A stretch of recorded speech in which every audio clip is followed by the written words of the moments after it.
Assalamualaikum warahmatullahi wabarakatuh. Perkenalkan, nama saya Yuliansah dengan NIM 2511122110005, kelas A3 angkatan 2025. Pada video kali ini kita akan membahas tentang gerak olahraga, yaitu lari sprint dari sudut pandang anatomi dan teknik gerak. Sprint merupakan lari jarak pendek yang dilakukan dengan kecepatan maksimal. Dalam gerakan sprint, tubuh bekerja sangat cepat dan melibatkan kerjasama pertama tentang tulang, sendi, serta otot agar gerakan menjadi lebih efektif dan aman. Di video kali ini kita akan mempelajari yang pertama tentang pengenalan gerakan sprint, yang kedua mempelajari tentang anatomi tubuh yang bekerja saat sprint, yang ketiga yaitu teknik sprint yang benar, dan yang keempat yaitu risiko cedera akibat teknik yang salah, dan yang terakhir, yang kelima, tips mencegah cedera saat berlari sprint. Gerakan sprint terdiri dari beberapa fase utama, yaitu yang pertama ada fase awalan atau start. Pada fase ini, pelari bersiap melakukan dorongan awal. Posisi badan sedikit condong ke depan dengan kaki siap menolak ke tanah. Yang kedua yaitu fase lari atau running pace.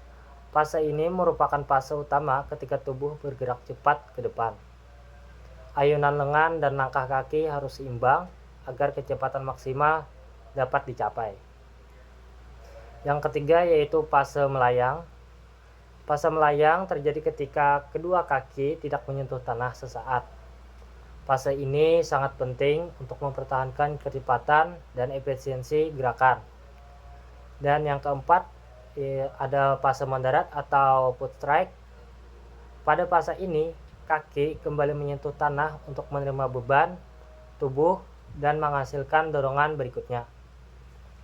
Semua fase tersebut harus dilakukan dengan teknik yang tepat agar sprint menjadi efektif dan aman. Masuk ke materi kedua yaitu tentang anatomi yang bekerja saat sprint. Saat melakukan sprint, banyak bagian tubuh bekerja secara bersamaan.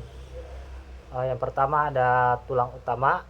Beberapa tulang penting yang bekerja pada saat sprint yaitu yang pertama ada tulang femur.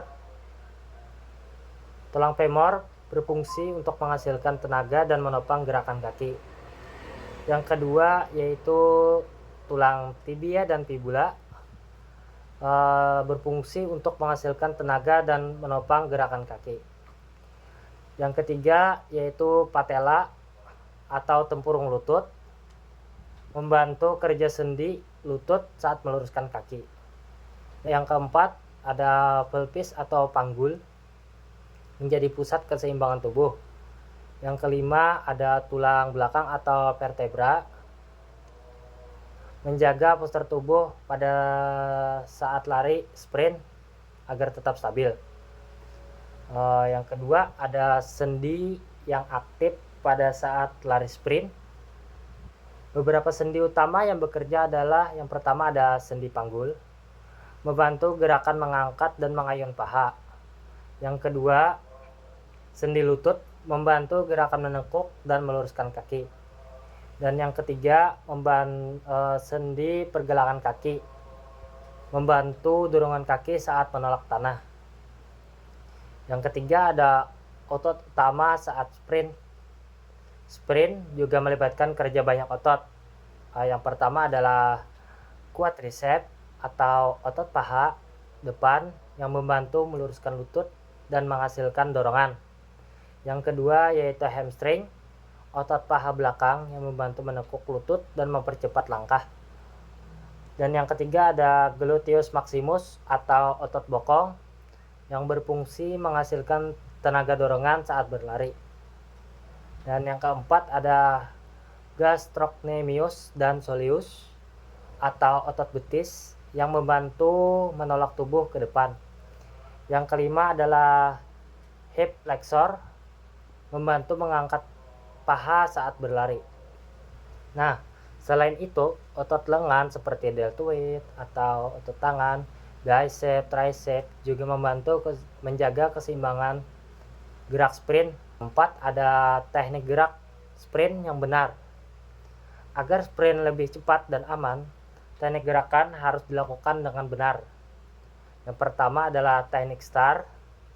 Teknik STAR biasanya memiliki beberapa tahapan seperti yang pertama, badan sedikit condong ke depan.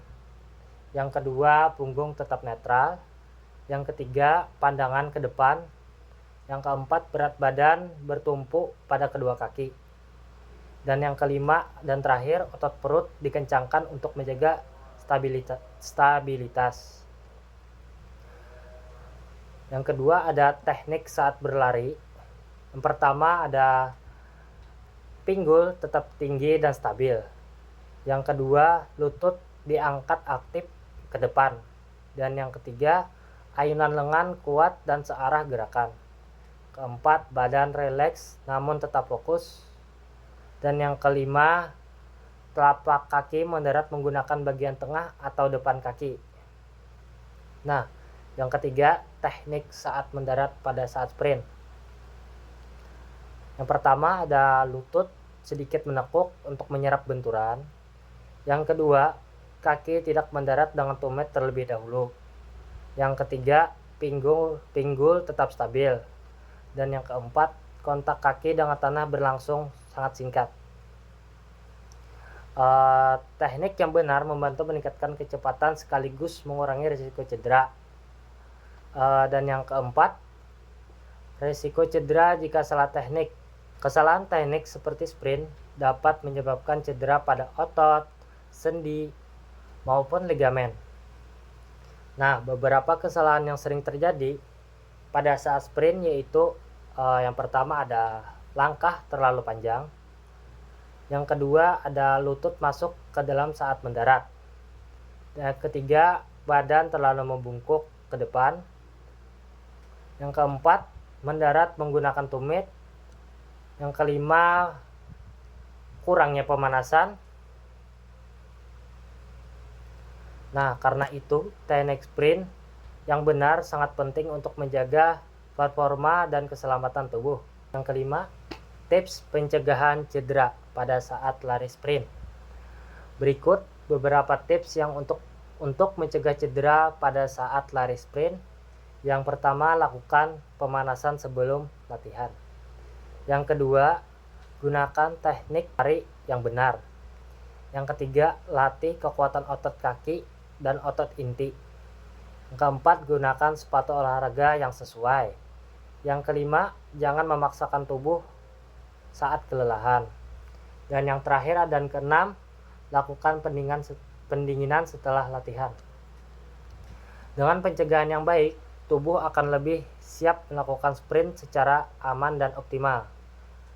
Sampai ke materi terakhir yaitu penutup. Materi ke-6 penutup yaitu, jadi kesimpulannya, sprint merupakan gerakan lari cepat yang melibatkan kerjasama tulang, sendi, otot secara kompleks. Teknik yang benar sangat penting untuk meningkatkan kecepatan, menjaga keseimbangan, dan mengurangi risiko cedera. Semoga video edukasi PJOK ini dapat menambah pemahaman kalian tentang anatomi fungsional gerak olahraga lari sprint. Sekian video dari saya. Wassalamualaikum warahmatullahi wabarakatuh.